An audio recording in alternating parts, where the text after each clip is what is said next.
Sarah, welcome to the show. Thank you very much. You came all the way out here for little old me. I appreciate Absolutely. it. How was your trip into Pennsylvania? You know, I have never been to Pittsburgh before. Yeah. So, and night driving in a city of, many cars and many people is not my favorite sport anymore. I hear you. Yeah. You live in the mountains of Colorado. I do. Yeah. So, it's beautiful, majestic. And while I would say Pennsylvania can't compete to the majesties of the Rocky Mountains, people don't know. I'm like, I should be on the tourism board for Pennsylvania because every time I'm like, the telehealth center, we consult people online. We could be anywhere, but I choose to be here because it's a simple life. Yeah. It's a nice life. Yeah. And I love the country a lot. And I think Pennsylvania is a state. I love Pennsylvanians in general. But anyways, thanks for coming out and hanging with me. Yeah, absolutely. I'm an East Coaster, so Pennsylvania. Where are you from originally? I'm from D.C. Oh, okay. I knew that from, yes, that's right. And you went to Georgetown. Mm-hmm. Yeah. So take me back to your medical training and what you did to kind of set the stage for your professional life and your passions with health. Well, I went into medicine because I grew up as the daughter of a Georgetown law professor. He's the most professorial man you can even imagine, with like tweed jackets and elbow patches and like glasses down on the tip of his nose. And grad school was sort of non-optional. It was like, well, of course you're going to grad school. And so it was either being a lawyer or a doctor, really, was sort of those were the two main paths. And I actually was studying PhD. I was on a PhD psychology path for a while, but I was doing these testing days where we would bring elderly people in and test the differences between implicit and explicit memory with them. And I realized those were my favorite days, when I got to be with people and really see how these things translated. And I thought, well, maybe I do want to go to medical school. So I ended up going, and it was a great experience, and I learned an enormous amount, obviously, about the workings of the human body. And I ended up in the ER because all of the specialties were interesting, but none of them were enough to make me say, this is all I want to do.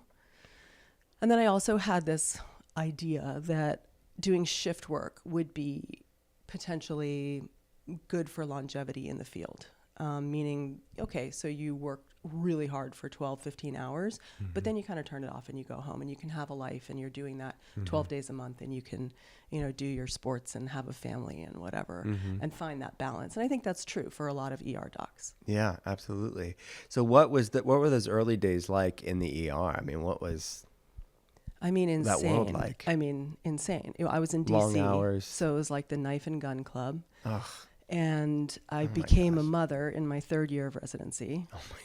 And, I went back to trauma surgery rotation, working about 100 hours a week with a 4-week-old baby. Oh my Lord. And that's sort of, a quick snapshot of a lot of the things that are wrong with medicine. Yeah. Like, we should never be making moms do that. But I had to choose. I had to finish my residency. And so I think during those postpartum weeks when I went back to the ER was when I thought, I don't think I want to stay here. I don't think I want to raise my babies here. I remember taking care of one patient who had had a very violent crime incident. And I remember suturing her for hours and hours in the ER and just thinking, I don't want my girls to grow up here. Yeah. So, wow. Yeah. So was that the one pivotal moment that you knew, or was it these micro moments of saying like, this was not? Yeah, it was more micro moments. I had a bunch of moments where I felt frustrated that I couldn't help more from the ER, which is just how the ER is set up, right? You're putting out fires, and that's okay. But I didn't come away very often with a feeling like I just helped that person become a healthier human. Yeah.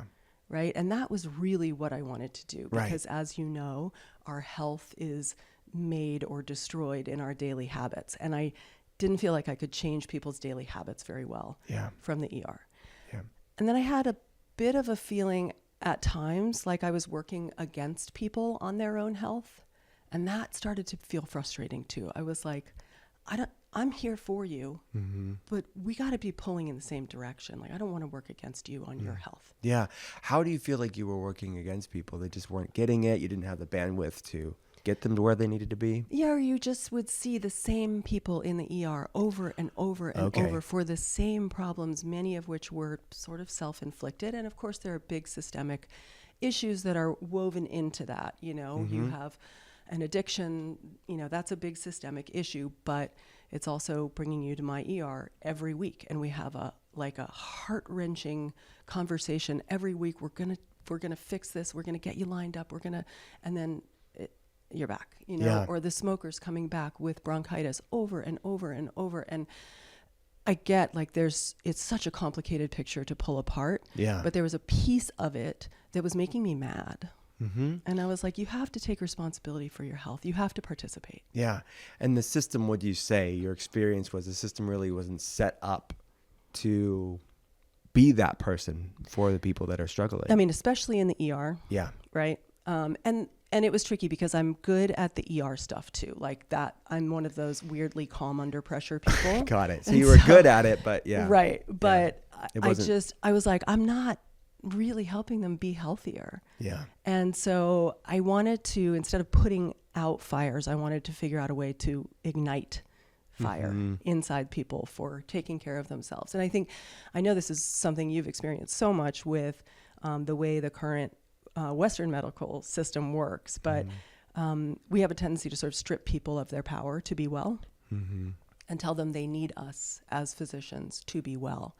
And the fact is most people have inherently the tools they actually need to be well. Yeah. We just disempower them a little bit. So I kept trying to think of how can I empower people with regard to their own wellness. Yeah. It's such a testament, I think, to anybody in any space. Just because you're great at something, it may not be the thing you need to be doing, because what's your why? Like, why did you get this in the first place? Or does this bring meaning to you? Yeah. And how can you be of service to people? And you were going through the motions and excellent at it, but you weren't able to. I think anybody in any walk of life can resonate. And that's a brave leap to say, well, I'm great at this. This pays well. I went to school for this. I'm going to pivot. So was there some massive, did you start to question the system and the way we did things? And what did that look like? I did. And I always remember one moment where I was in the ER with a woman who'd been taking care of her older father. And I don't want to diminish the responsibility that it is to take care of an aging parent, especially one with dementia, which this patient had. But I was talking to her about incorporating some lavender essential oil into his evening routine as an olfactory trigger that it was time to settle down. And she was screaming at me with spit flying out of her mouth. I don't want lavender. I want Xanax. And I was like, ugh, this is so not okay, the way we're doing things. And I feel like I saw over and over my colleagues jumping to the most invasive solution instead of the least invasive solution and the most empowering solution. I mean, if it's a solution that can come from you. Right. Why would you not start there? Yeah. Right. And I mean, okay. So there's a lot to unpack. First of all, my first thing that comes to mind is you obviously didn't get trained about lavender essential oil in school. So was this always a personal passion to do self-education or postdoctorate education in natural medicine? Not specifically. I've always been a lotions and potions girl. And a little woo, maybe half of the woo. A little woo, for sure. And I remember my mom, who was a partner in a DC law firm and super, super busy woman. I remember sitting in her bathroom when I was a kid and watching her apply, I think it was Clarins face oils, which at the time was like natural. It's not really, but then it sort of smelled a bit like nature. Yeah. And I could smell it and I could see the effect it had on her. I could see her stress just start to lower, and I could see her breath get bigger. And I was like, wow, that's really powerful that this product is causing this busy woman to slow down for a second and give herself some care. Yeah. And I think I didn't really register that consciously as a kid. But as I have moved into this world, I have those memories. And I think, that made an impression on me. She died when I was 33. And right after I had my second daughter. And I think it was that combination of the hormones of having a second baby and the grief of losing my mom from pancreatic cancer that made me say, wow, this could all go a lot faster than I'm imagining in my 30s. Yeah. I want to make sure I'm doing the most me thing I can do. And what is that? And so I signed up for a soap making class. I knew that about you in my research, so I love that was the first thing. But it sounds so meditative. In researching your work, now I want to take a soap making class. Oh my God. What's it like? It's just take me through it. Totally captivating. I took it with my friend Judy, who was a veterinarian. So we both had like a solid chemistry background going into it. Yeah. And we were in this class at a local farm, and we were picking it up a lot faster, and that's not to say anything bad. It's just to say we had relevant experience. And That's so right. measuring and pouring and all that stuff was like much easier. Part of training, yeah.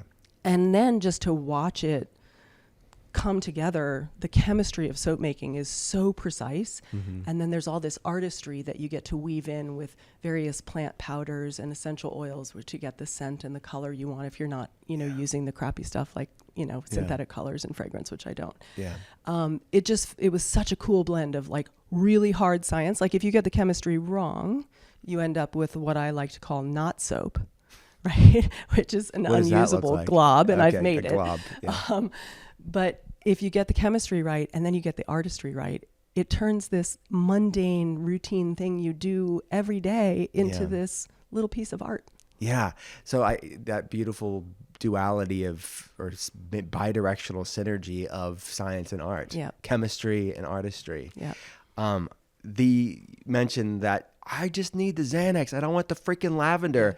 And the way that the Hippocratic oath of first do no harm, and the functional medicine perspective of like, what's your most effective option that causes the least amount of side effects, and asking that question.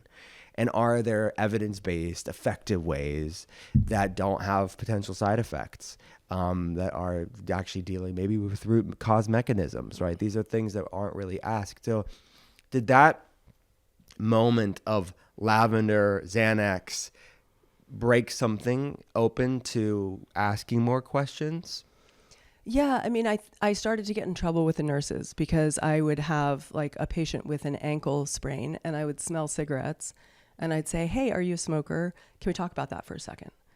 And the nurses are like, "Sarah, we don't have time for you to talk to an ankle about smoking." And I'm like, "But I'm a doctor. It's my job. Yeah. I can't not do it." And so that stuff started to feel really frustrating to me. And then, when I took that soap making class and saw the beauty of that process, I didn't have a link between medicine and soap yet. Yeah. And that was sort of the most tumultuous period, because I knew it was a total light switch, whatever moment when I took that class. But going home to my husband and being like, so, actually, I'm a soap maker now. I'm going to be a soap maker, not a doctor. I know we planned this whole life for ourselves. Yeah. That took some time. Yeah, I would imagine so. So you saw this incongruency of like wanting to get people better, but the system's not set up for that at all. And that's oftentimes colleagues of ours I know are in that ER system. They're in that PCP, GP, endocrinology system, and they do get postdoctorate training in functional medicine and nutrition. They have to, oftentimes, they practice it when they can, like you're saying, but it's really not to full fruition as a general rule, because they don't have the time or the bandwidth, and the system's not set up for these sort of deeper methodologies. Do you see that as well? Yeah, I mean, if you're practicing within the system, meaning you accept insurance, et cetera, you're just handcuffed. Yeah. You know, and I have a lot of compassion for my colleagues who are trying to do good work within a very, very challenging system. Yeah. Not everybody can say, well, I'm cash only now. Right. Or not everybody wants to. Right. A lot of people want to serve populations that don't have cash. Yeah. You know? Yeah. And that needs to happen too. So, I mean, the system is so big and so broken that I don't have an answer for how to make it better. But I do think it's very, very hard to practice really good, deep medicine within the system. Yeah, absolutely. And people are trying to do it within the system, but it is definitely an uphill battle. And you saw that. Yeah. Okay. So this connection between soap making and medicine, you didn't see it at first. Right. And there was this like, oh, I know there's something here, but you didn't have that full aha moment. When did that connection happen? You know, I started playing with soap first. And so I would see like a cup like this and I would make soap in it. Like any empty vessel was going to get soap made in it in my house. And so I started with soap. And once I started using the soap, I was pretty surprised because I live in Colorado where it's 26% humidity. And my skin was not dry for the first time in the longest time. And soap has such a reputation for being drying, but those are like grocery store soaps that aren't actually soap. Right? Those are more the chemical detergents, and they all have a lot of additives that are drying and potentially irritating. And so when I started using real soap, like, you know, old school, cold process, artisanally made soap, I was like, my skin feels amazing. And then I just started diving into skincare ingredients, and the more homework I did, the sadder I got about the things that people are using on their skin and in their homes every day. And, you know, as with our food, as with anything, we are absorbing these things. And especially with products, you're using so many of them a day in various places in your home that the ingredients really do have a cumulative impact on your health. Yeah. And so the more homework I did, and this was back in 2010, 2011, the more homework I did about things like parabens and phthalates and ethoxylates, the more I thought, well, these really do have a significant impact on human and environmental health. Yeah. And I can make beautiful products without them, so why wouldn't I? Yeah. So that's kind of how the link got Got it. established, was just through diving into the existing medical literature, which was sparse at the time and is now plentiful. Right. And the ingredients that people are using on the largest organ. So going back to, I think, defining that, you said like the soap that people are getting in the regular stores are basically detergent. Can you differentiate, okay, maybe people think soap is just soap. What are the main differences between this artisanal soap, like the old-fashioned soap, and what people are getting today? So when you make soap, by definition, it has to be made with something called lye, which is sodium hydroxide in the case of bar soap and potassium hydroxide in the case of liquid soap. If it's not made with one of those two things, it's not soap. It is instead what's called a syndet, a synthetic detergent. And there's not necessarily something horribly wrong with synthetic detergents. It's just that the most common one, which is sodium lauryl and sodium laureth sulfate, is an irritant. It was allegedly, I can't find proof for this, but legend has it that it was developed as an engine degreaser in World War II. And I think then some cosmetic company executive was like, hey, this degreases engines. I did take my wife's makeup off pretty good too. He had that accent too. For sure. Definitely for some of the Bronx. I love it. So, and there was a lot of, historically, I think a lot of post-World War II innovation, obviously. What do you do with this now? And it was kind of put into other industries because things were created. Well, and so much so that then you're using SLS in your shampoo, you're using it in your toothpaste, you're using it in your hand wash, you're using it in your laundry detergent, you're using it in everything in your life that makes a bubble. And at that point, your skin is like, enough. Yeah. It's enough. Yeah. And I think it's why everybody you know has sensitive skin now, right? Yeah. Because everybody's using SLS in everything. Got it. All right. So I definitely want to talk about that skin inflammatory sensitization that's going on today. You mentioned, okay, let me kind of dig deeper on the soap bit. Yeah. When you talk about cleansers, like is that in the soap category or not? Yes. And so this is a complicated issue, and you will find plenty of people, many dermatologists will say soap is bad for your skin. Okay. And that's, in some cases true, and I think just depends on the soap and the other ingredients that are in it. So, but the main difference is soap is made with, in my case, plant fats. Some people use lard and tallow, and I don't do that. So we use plant fats, and then you combine it with the sodium hydroxide, which is a sodium molecule, an oxygen, and a hydrogen. And then when you add friction, which we use in a little immersion blender, the molecules start whizzing and rearranging themselves. And ultimately, they end up as a soap molecule and then as a glycerin molecule. So in a finished bar of soap, there's only soap molecules and glycerin molecules. Soap molecules have a water-loving end and a grease-loving end. So you get in and you wash yourself, and the grease-loving end attaches to the grease and sweat and sunscreen and whatever on your body. And then you rinse, and the water-loving end pulls that dirty molecule off your body. Got it. The glycerin is a humectant, as you may know, and just draws moisture to your skin. So that's why handmade soap is more moisturizing. Larger commercial soap companies will remove the glycerin from their bar and replace it with hardening agents and synthetic fragrance and color. Got it. Okay.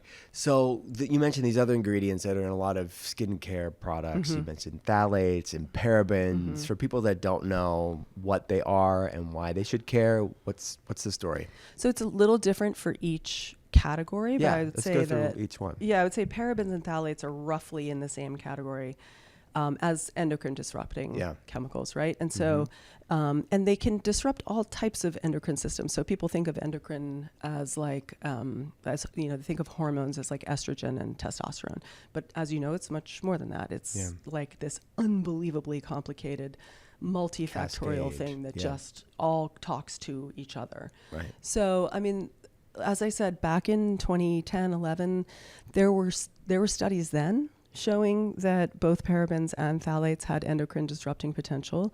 And so to give like a concrete example to that, I think of a 2016 study of 128 Japanese women who were university students, and they just checked the levels of parabens in their urine. And found that in the women who had higher levels of detectable parabens, they had shorter menstrual cycles, which maybe, okay, you're shortening your menstrual cycle by a day or two. Doesn't seem like that big a deal. But if you're talking about a 72-hour fertility window, if we're looking at ourselves as biological creatures, that matters. Yeah. If you're lopping a few hours off of it, right? Right.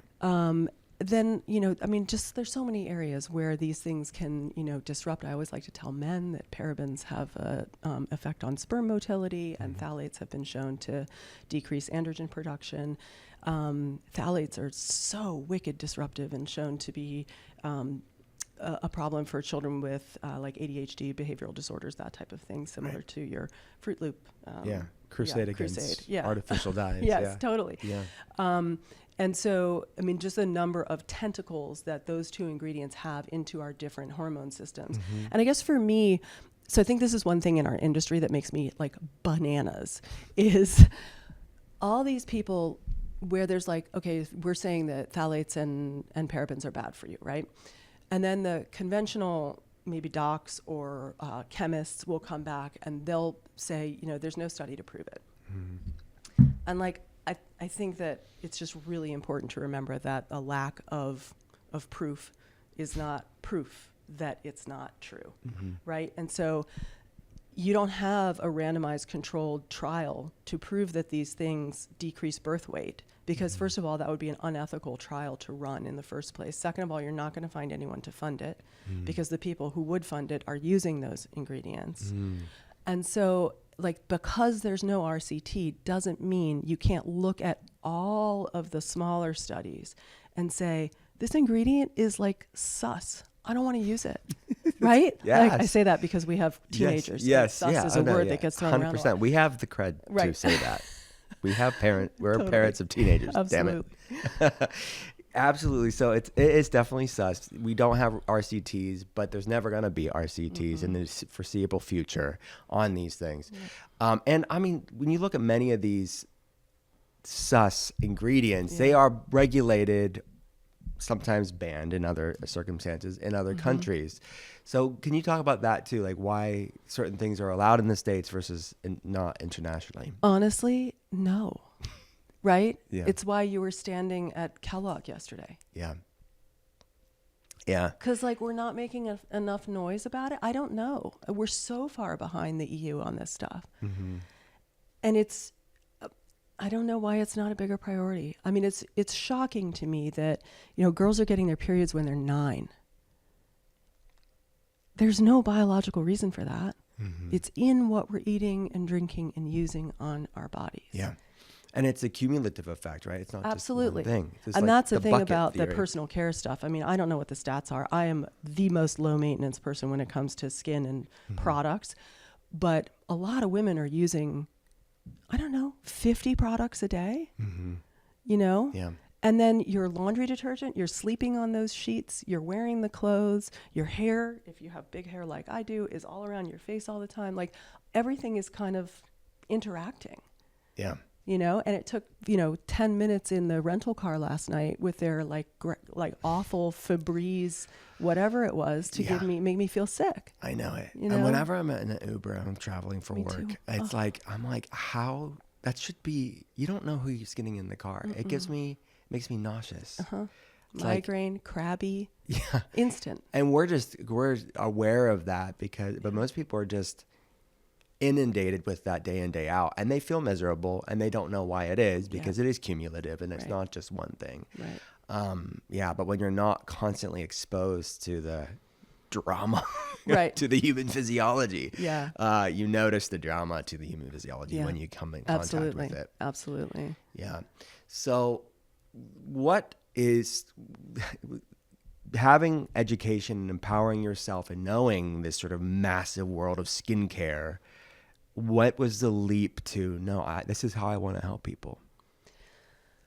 I had to sort of put my ego in a padded room for a little bit and let it bash around because, I worked hard to become a board certified emergency physician, and I did it while having babies. And I had a lot of that, like, I am woman, I am power, and it was really just going back to ground zero again. I mean, starting over, making no money for a long time. And I'm always careful about how I talk about this. Like, just follow your dreams. Everything will work out. That's not. It's Jennifer Coolidge. I love your accents. They're amazing. Like, you can't I'm an accent guy too. Yeah, me too. It's my favorite party trick. You can't just say that because I was in a position where my husband could support our family while I did that. And you're not going to make money when you start your own business for a long time, And so, but I just knew that if I could figure out a way to get people using better, healthier ingredients on their skin, it could make a huge difference in the way people felt every day. And I knew I could make products that felt better to me than anything else that was on the market at the time. So, when we launched in 2012, I think there was like Tata Harper, and there were like a couple other like core brands that are, some of which are still in it with me, and others have folded since then. Since then, there's been a massive explosion of clean beauty brands, and there's definitely air quotes around that because not very many brands are clean at the level that we are. Yeah. All right. Let's talk about that because there is a lot of greenwashing on labels of quote unquote clean skincare or natural beauty. What's the difference between the level that you wanted to take it to versus many other brands? I think for me, I picked this group of ingredients that I thought were either too harmful to humans or too harmful to the environment to justify using. What are they? So parabens, phthalates, petrochemicals, sulfates, ethoxylates, which is a big fat category that nobody knows about. Okay. And it's where most clean beauty brands fall short. Got it. Synthetic fragrance and synthetic color. So that's my list. It's on all of our packaging as the tox screen, which is like a little play from the ER where you would like run a tox screen on someone who came in and couldn't communicate with you. So super smart. So then you're bringing your past life into this one. I had to do a little shout out to my ER days. So that sort of tells you what's not in our products. And those are the categories that I think are the most well documented as far as the harm they potentially could cause. And again, it's not so much like I have proof. It's like, let's just do it without them. Yeah. You know? If it's ambiguous, if it's not researched, why are we assuming? Yeah. And okay, so when you have this sort of higher level of ingredients, some people will say, well, is it effective, right? They want to have the effectiveness. Yeah. And people don't know. You don't have to choose one or the other. You can have both. And can you talk about that? Yeah, and I think there was a time when choosing a truly clean product meant that it was going to come wrapped in burlap and you were going to smell like patchouli, right? Like, which I'm still down with. I actually but don't that's mind not the the smell average of patchouli. consumer. Yeah, we're too crunchy for this, for the consumers. Totally. So yeah, the game has gotten really elevated at this point. And, you know, I always think of it like a caprese salad. You could go to a really bad restaurant and order a caprese salad and it would be a really underwhelming experience. Mm-hmm. And you could go to a nice Italian restaurant and order a caprese salad and have the most beautiful New Jersey tomato and the most beautiful like sheep mozzarella from down the road and fresh basil and salt and pepper. And it could be the most sublime like eating experience of your life. And that's sort of how I think of our products. Like we just use really high quality, simple ingredients to get the effects we're looking for. And as far as efficacy goes, I mean, I've been such a guinea pig for our brand in this process because I have really difficult skin. I mean, it's just mad all the time. Or you wouldn't know it. I mean, you definitely have amazing skin. It's happy now, right? Because I've figured out how to solve the problem for myself. But I had a condition, you probably see it a lot in your practice, called perioral dermatitis. Yes, and I researched that you had this, and so take people through this because they may not even know that's what it is. Yeah, and it's kind of like when when you're going to buy a car and you're thinking about a white Subaru, and then you start seeing white Subarus everywhere. Yeah. Now that we've talked about this, everybody's going to think about, oh, that person has it. So it's an angry rash, and it's called perioral, which just means around the mouth. Dermatitis just means skin that's mad, right? And it can look like acne and it can look like eczema. So it can be dry, flaky, tight, miserable, or it can be more bumpy, like red, inflamed, or it can be both, which is a really common distribution. So again, smile lines, they call it muzzle rash. I'm like, oh, that's great. That's really sounds nice. really beautiful. beautiful. Are already feeling bad about themselves. Right. Got some muzzle rash on that face. So, but it's ubiquitous. I mean, I can't believe how many people have it. And if you go on, TikTok, there are people who have it so badly. It just makes my heart hurt for them because I see them trying something new every 12 hours. And I'm just like, oh, you got to stop. You got to step away. Yeah. So it's one of those things, people think of it as a diagnosis, but it's not really. It's just a symptom. Yeah. So let's go back to that beautiful point that you made, that a lot of people, whether it's perioral dermatitis or it's some other inflammatory skin issue, there's a lot of people with irritated skin. Yeah. You mentioned all the products that people are using. I mean, and women generally more than men are using more products with these ingredients that are irritating to the skin mantle. So can you talk about that? Why are we seeing this level of skin inflammatory issues? Yeah, again, I think it's just that cumulative effect. And I think the biggest offender for me in terms of things like dermatitis is SLS. So either sodium lauryl sulfate or the ethoxylated version of that, which is sodium laureth sulfate. Which is in many toothpastes too, right? Ton of toothpaste. It's in, like I said, it's in everything that foams. Yeah. If you haven't tried to eliminate it, you're using it. Same thing with synthetic fragrance. If you haven't tried to get rid of it, it's in your life. Okay. So synthetic fragrances, what's the potential issue there? So it's definitely a trigger for a whole host of physical symptoms, from skin irritation to migraine headaches to allergy symptoms to respiratory symptoms. I mean, it's really, I think of it, I mean, you've seen the meme, it's like the new secondhand smoke. And I really do think that's true. Yeah. I've heard you talk about toxophobia, like in kind of maybe the overcorrection that some people within our community have, and they end up being hyper vigilant about everything, and the stress is worse than the potential harm. Yeah. So can you talk about the nuance and context of the sort of balanced perspective on these conversations? Yeah, it's really tricky. I think of it like the product version of orthorexia. Yes. Right? Absolutely. And I guess what I say to people is do better with most of your life. And if you have the occasional transgression, just don't stress. We are equipped with incredible detoxification organs in our bodies. Yes. We're powerful machines for detoxifying. So you just want to decrease the load. Yeah. Right. And so it's in just how can I change my daily habits to decrease the load of work that my body has to do to be healthy? Yeah. And you don't have to be, what you're saying is, for people that need to hear this again, you don't have to be perfect Right. or get quote unquote all the things right to see some amazing changes for your life. Yeah. And it is like, it's kind of incredible how I just recently had one of Liz Moody's friends, who is a journalist, Mm-hmm. had dermatitis, Mm-hmm. and Liz connected us and said, hey, can you talk to her? And I said, sure. Yeah. And I just did a little, virtual consult with her. And, I had to be like firm and say, you got to do this exactly like I'm telling you to do it. Mm-hmm. You got to do your laundry detergent. No, you can't keep using that makeup. No, you can't keep using that shampoo. Not right now. Mm-hmm. We need a 4-week trial of doing it just like I'm asking you to do it. Mm-hmm. Follow the plan. And she kind of was resistant.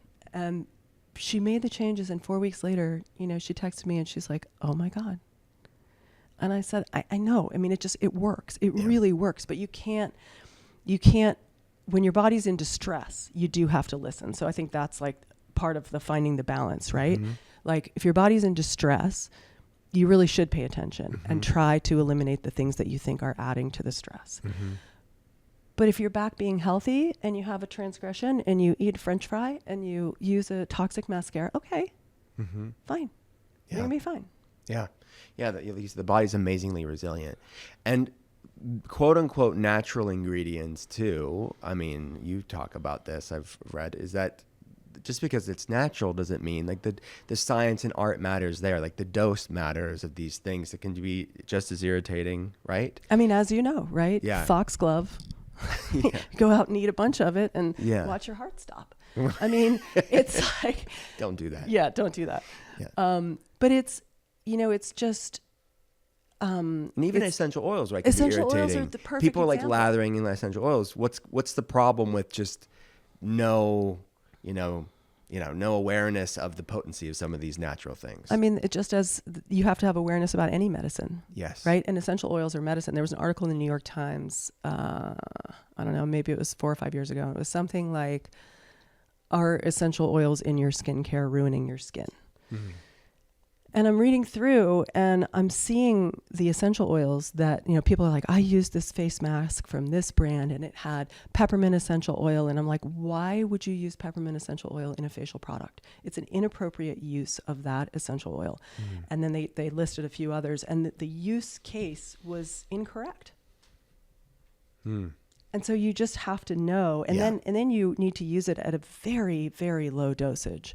So, we do use essential oils in our products. Some of them, we also make a whole unscented line because I know some people just need total silence. Right. And- I love essential oils, but I would trust you because you've done the science of the research of what's the dose. What's the matters. dose? Yeah. And there is, it's a little tricky because the research is sparse on essential oils, but there is like a Bible. Robert Tisserand has a Bible on essential oil safety, and he's like done the homework for us. Amazing. And there's a dermal maximum listed for any essential oil that has been shown to have a dermal maximum, and you have to play by those rules. Yeah. A lot of brands don't, especially like natural brands where Right. they'll just be like, "Ooh, this smells good," and Yeah. I'm like, It's all don't about do that. more of the marketing of it all. Right. And the smell of it all. Yeah. People like the smell. They like seeing something natural on a label. Yeah.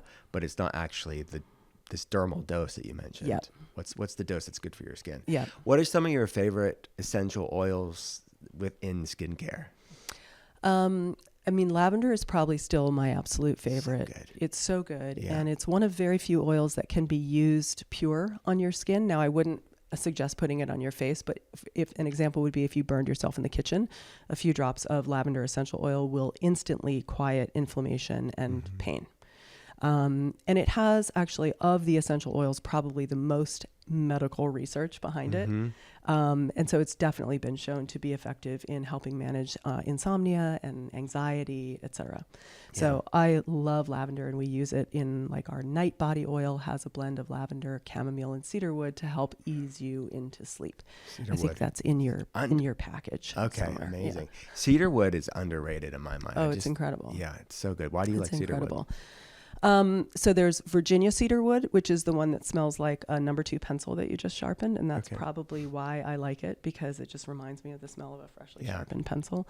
And then there's Atlas cedarwood, which is what we use in that night body oil. And it has a really rich, jammy smell to it that's totally different than the Virginia cedarwood. The other one that I think you like and that I love is vetiver. Yes. So How did you know that? I love vetiver. My research too. Thank you very much. I love Vetiver is a grass that has roots that are 2 feet deep, and it's used for erosion control in places like Sri Lanka and Haiti and riparian zones, against rivers. And it's what it does for like my soul is like erosion control. Like when I'm feeling like I'm about to float away and life is going to win, I get vetiver, and I just like spend a few minutes with vetiver, and I can feel myself like rooting back into my life again. Yeah. So you mentioned this like epidemic rise of inflammatory skin issues, irritated skin, and I'm putting eczema and rosacea and all of those things in there for people that are like, oh, am I that? Yeah. So you mentioned Liz Moody, who is, shout out to Liz Moody, is a mutual friend of ours. Absolutely. Mind Body Green Days. Her friend had the dermatitis and her skin was healed through your prescription, and you have this sort of ritual. What did that look like? What did she do? So, I gave her a couple of our products to use, the black clay facial soap and purely simple face cream. That is like if I had a prescription pad that I was using, that is what I would write on a prescription pad for anyone with dermatitis or eczema. Okay. Those 2 products healed my skin from dermatitis. I had perioral dermatitis for years. And have healed thousands and thousands of faces at this point. But beyond that, you got to do the other homework. And so it was going through her laundry detergent and switching. A lot of people are like, oh, I'm fine, I use Free and Clear. And I'm like, no, that doesn't have synthetic fragrance, but it still has SLS and it's still irritating your skin. So I recommend Molly Suds a lot and Branch Basics as the love Branch Basics. Beautiful company. I had her go through her hair care. That's another area people are like, well, it's my hair. It's not getting on my face. I'm like, yes, it is. Got it. It definitely is. Yeah. And so I have people switch to one of a few hair care brands that I really like and don't use SLS or synthetic fragrance.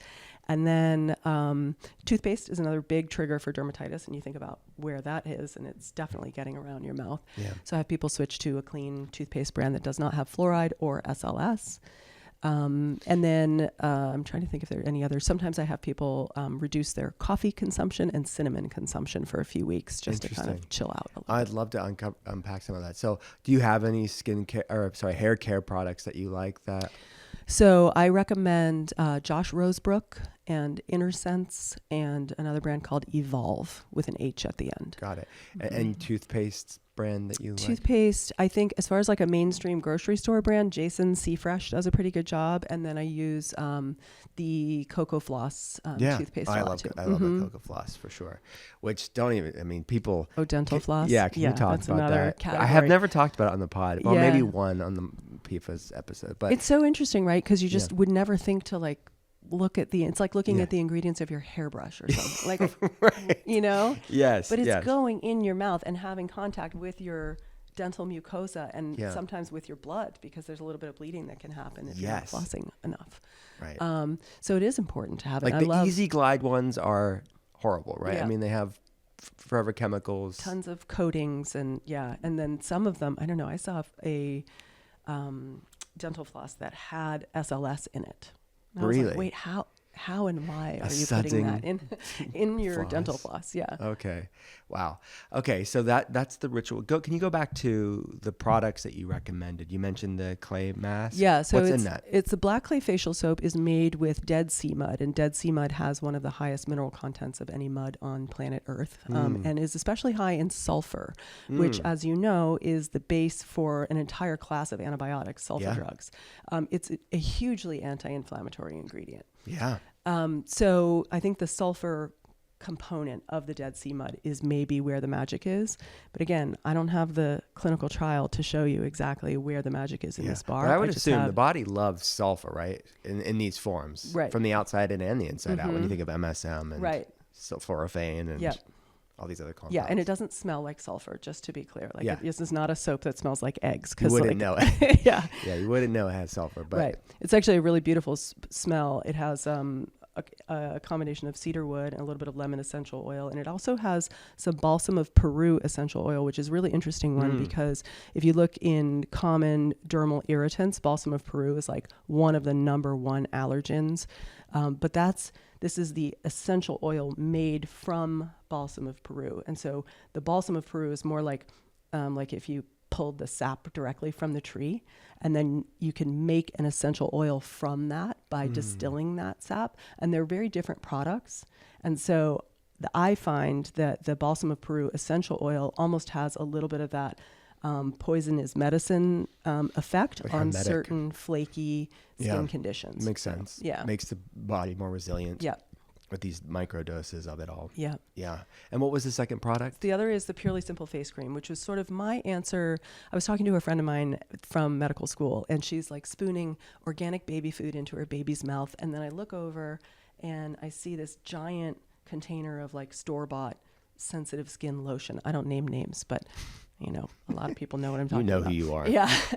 And I'm like, wait, what is it with the homemade baby food? And then you're using that. And she said, oh, my skin's so sensitive, I just can't use anything else.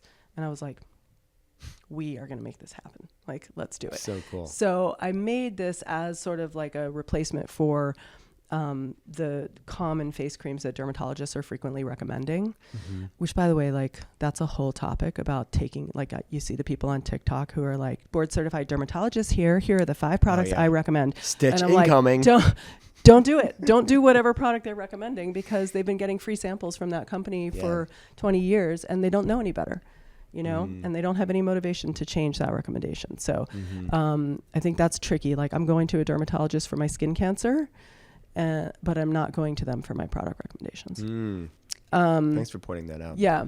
Anyway, so that was my answer to like a really basic, beautiful, again, caprese salad vibes face cream that just satisfies all of your skin's basic needs, but isn't going to irritate frustrated skin. What are some of the active ingredients in that? Well, so that's like the beauty of it is that they're not that active, right? So Amazing. aloe is the primary ingredient, and aloe is like the most calming underrated. actives. I Yes, guess that's exactly. not the term, right? Exactly. Aloe is like a superhero, a total Yeah. superhero. It's healing, it's hydrating, it supports collagen production and cross-linking. It's got glucomannan and vitamin C. I mean, it's like the most, so it's the first ingredient in a lot of our products. Yeah. And there's a lot of research on that. Yeah.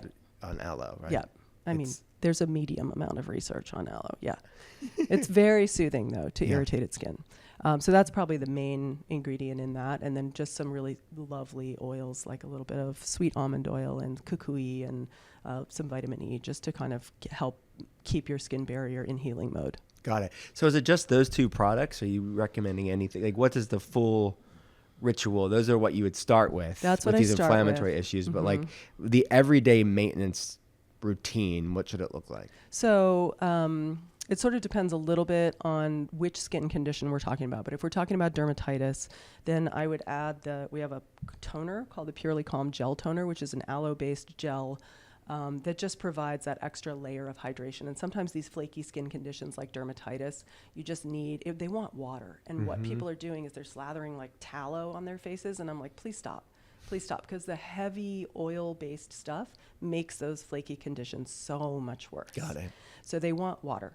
And so this is really an extra layer of water, and then it also has hyaluronic acid in 2 different molecular weights, and it has caper extract, which has this incredible anti-inflammatory capacity for irritated skin. So I add that in between cleansing, and then I have, there's something called nectar, which is like a oil booster that you add to your Purely Simple once things are healing up.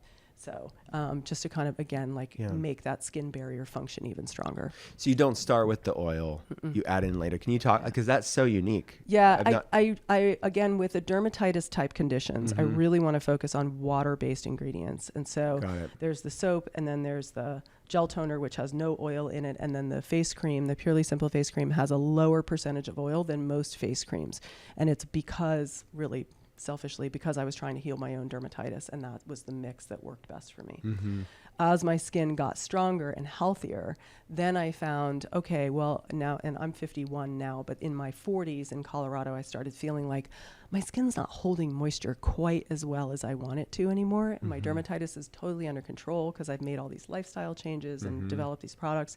So I wanted to add a few drops of some really beautiful oils to my face cream. So I just add it, I call it the skincare egg, where you have the cream in your hand and you drop a few drops of oil into the cream. It looks like a little fried egg, and then you blend them together and apply them as a single layer. Wow. And it just alters the ratio of oil to water and helps the oils hold the water better. Got it. Yeah. So almost like an occlusive. Yeah. So what I see is you're really have unlocked the science of hydrophilic ingredients, hydrophobic ingredients. And when each is needed, because I think people get really into the hydrophobia with the slugging and the Vaseline all over the face. Yeah. But there's not enough water in that picture, and it can be really actually quite damaging to some skin types. So I'm glad you brought that up, because it is obviously has been a thing on social media, is slugging. For people that don't know, what is it? And then, so if you could repeat back, like, what are the issues with it? So, I mean, I think it can work for certain skin types, but slugging is basically applying like a very thick ingredient like petroleum jelly to your face. Usually people do it before bed. And the thing I don't love about it is it just stops your skin from skinning, right? Your skin is an exchange organ, and it just like shuts down. And for some people, that's kind of what they're looking for. Like, okay, I just want my skin to rest overnight, and I'm trying to keep from losing water. But if you're not putting a bunch of water on your skin before doing it, then you didn't help the situation. So if you're going to do it, first of all, I would recommend doing it with like a heavier oil instead of petroleum jelly, just because I'm not the biggest fan of petroleum jelly. But you have to do a water soluble layer first, even if it's just spritzing your face with some spring water or something. Got it. So something hydrophilic, some humectant, some hyaluronic acid base, maybe. Exactly. And then they probably, what would be your suggestion of probably not slugging every day, right? It would be all the time. Again, it's like just depends on your skin type. There are some skin types that are just so bomb proof, and I'm so jealous of those people, you know? Yeah. But there are others where I think the problem is you see this in your practice all the time. People want to do more when things are not going right. So whatever the issue is, they want to try all of the things and do all of the things. And a lot of times less is what your body is begging for. Yeah. You know? Simplify can be the best medicine. Right. Yeah. Wow.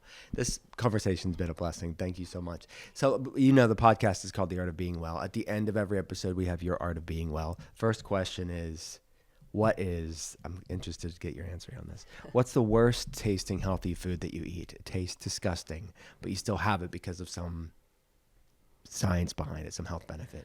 I had to think about this one. So at first I was going to tell you nothing, because I don't eat beets because they're gross, and I just don't eat them, right? They're good for me. I'm not eating them. Right. But then I remembered that for a long time I choked down a spoonful of black cumin seed oil every day. Okay. Black cumin seed oil, I think, is one of the most powerful anti-inflammatories nature has to offer. I think it is an absolute super drug. And so I would take a spoonful of it a day. Got it. Now I found gummies that are like better, and I think I've almost convinced myself that they're not gross. Acquired taste, but you're getting used to it. Black cumin seed oil gummies. Yep. That, of course, there is something like that out there, but what brand is it? It's called Maju, M-A-J-U, I think. And they're actually, my mom died of pancreatic cancer. Her mom died of pancreatic cancer, and her brother died of pancreatic cancer. So we got PanCan in the genes, hopefully not mine. But there's been some data about black cumin seed oil and pancreatic cancer. Not enough data. There should be people studying this like crazy. Right. But there's been some animal studies that have shown that it's able to reverse pancreatic cancer cell development. Yeah. So as a preventative. Yeah. It's enough for me to choke down a couple gummies a day. Right. Yeah. And like even beyond just pancreatic cancer, but we know that's anti-inflammatory. Totally. Yeah. Great. Do you take any other supplements? And if so, like what are your top two that are non-negotiables for you? I take Fatty 15. Okay. I had the founder on the pod. Yeah. Dr. Stephanie Van Watson. Yep. Yeah. And for me, I did notice a little bit of a mental sharpening is what I would say I noticed from taking it, like an ability to kind of be focused, stay focused. And I take creatine. Yeah. I love it. Just plain creatine, any brand that you like? Or I just take Thorne creatine. I just take 3 to 5 grams a day. Perfect. Yeah. What, out of all the places you've traveled, what's somewhere that is underrated that should be on people's bucket list? Well, it's a little tricky because I have some places, but I don't really want to have them populated by a ton of people. Yeah. You know? Well, no, our listeners won't tell anybody. It'll be a small little niche. You know what? I think actually, this is going to sound silly, but our town, Carbondale, Colorado, it's near Aspen, which is sort of like the well-known town, but Carbondale is such a cool town, and it's less expensive and so fun, and tons of hiking and biking. And I think it's such an awesome, underrated little Colorado town. Yeah, I love that. My wife, if she had her way, and this will probably happen someday, we would live in a yurt somewhere in Colorado, off the grid. Well, you can start by camping on our property anytime you want. Yeah. I'll take that up. Thank you so much. What is somewhere you haven't been that's on your bucket list? I think Japan. That's a top answer on the pod. I bet it is. Yeah. It's a far away trip. Yep, it is. It's so magical. I'm really, really interested to go and explore. And I think I have a fantasy about Nordic skiing in Japan. I don't know for sure if that's a thing. I know downhill skiing is, but I figure if there's snow, somebody's Nordic skiing, and that's like my sport. So forgive my ignorance. What is Nordic? It's cross country skiing. Oh, it's just like it's. Do you have to be in Colorado to know that? Because no, you have to be what's called a Nordork, which is what I am. Okay. But there's 2 types of cross country skiing. There's skating and there's classic, and we do both of them, and that's just like our family's drug. Very cool. Yeah. Do you have any out of the box, controversial or like what's the most fringe wellness thing that you've done that you're willing to admit on a podcast? Yeah, I have a question in my mind about whether this was actually a wellness thing, but it started out that way. We were in outside of a small town in Colombia, and there was like a roadside mud bath situation. Okay. And so we like pulled over, and my husband was like, I am so against this. And I'm like, I know, but you love me, so let's do it. And you climb up this gigantic, rickety ladder in a bathing suit, and then climb down into a huge mud pit where there are locals who kind of support you, like Watsu. Do you remember Watsu? No. It's like a way of getting a sort of a massage treatment in water. Okay. So the therapist kind of holds your head and shiatsu moves water. your body. Water shiatsu. Exactly. Okay, got it. And so you just get moved around in this vat of mud, which like I don't know how it got past my like germophobic situation, but I just suspended that for the day. And then we all climbed out looking like little mud babies, and then you let it dry, and then you go to the water's edge, and they rinse you down. And I love that you just in Colombia off the side of the road. Yeah, this looks good. I mean, where else are you going to get in a giant vat of mud and have people massage if I had a with nickel for every time, seriously. What is a book that you've read? I'm trying to get like a running Art of Being Well book club. Yeah. It could be fiction or nonfiction. Anything that was like, that should be on the list. I have one of each. So my favorite novel is a book called The Snow Child by Eowyn Ivey. And, it's a book about sort of frontier people in Alaska in the 1920s. And it's a really, really hard life. But it is a book that has like a little strand of magic woven through it. And I'm a very facty person. And I think that book reminds me to allow little pieces of magic to come into your day-to-day life, even if it's, generally difficult or you're in a hard time. That's a great tip. And then I recently listened to The Mad Woman in the Volvo, which is a book about perimenopause, and I'm right in the middle of it. And I don't think I have had, quite the same level of symptoms as the author of the book had yet.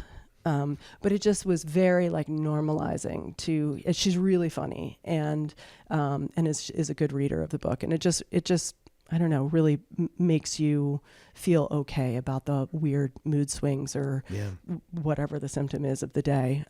Makes you feel like you're not alone. Great tip. We'll add it to the list for everybody. Yeah. Last question. What's the origin of your skincare line's name? Where did it come from? So it's like a dorky medical wordplay. It's the opposite of anosmia. So anosmia is the inability to smell, which people now know about thanks to COVID. Yeah.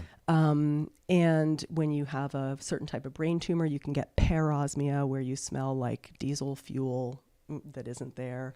Hyperosmia is when you're pregnant and you can smell everything from 3 miles away. And I just plucked the word osmia to mean both a sense of smell and also just a sense of your life. So to like take a breath and really sip the coffee you're drinking, or the glass of wine you're letting yourself enjoy, or feel the feeling of your kid's like sticky maple syrup hand in yours, even if you're super irritated and tired. Like, just try your best. And I think that's like one of my wellness hacks, is to try to like drop into the moments of my life. And I call them like micro gratitudes, where, you know, even in like a United Club last night, I was able to put together like a pretty decent salad for myself. And I just was sitting there thinking, I'm really grateful that I have this nourishing meal in front of me. So I think that sense of life is what osmia is meant to mean. Like having gratitude through your senses, or having it be this micro, like you said, micro habit or micro. That's beautiful. I said that was my last question. And first of all, shout out to United Club with their amazing salads. I mean, Delta does some decent options too. I mean, not the best. I was impressed. There were lentils. I was like, all right. Amazing. Yeah. I have to ask one more question, because I always have the listeners of The Art of Being Well ringing in my mind of like questions that they want to know.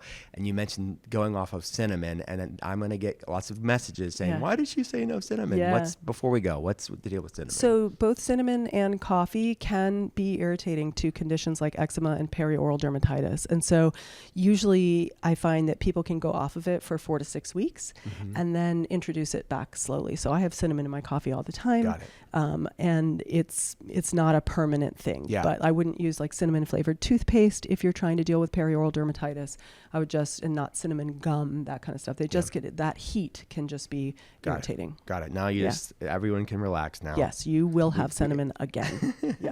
Where do people go? Learn about your amazing work. OsmiaSkincare.com, OSMIA, and we're Osmia Skincare on all social platforms. Amazing. And I have a link for people. So the link is what you just said, OsmiaSkincare.com. The code that everybody needs to use is WillCole, all one word, for 20% off your first purchase. Thanks so much for giving the listeners that. Yeah, absolutely. So Osmia, can you spell that for people? Osmia Skincare? OSMIA. Skincare.com. Yep. OsmiaSkincare.com. Sarah, thanks so much for coming. Thank you.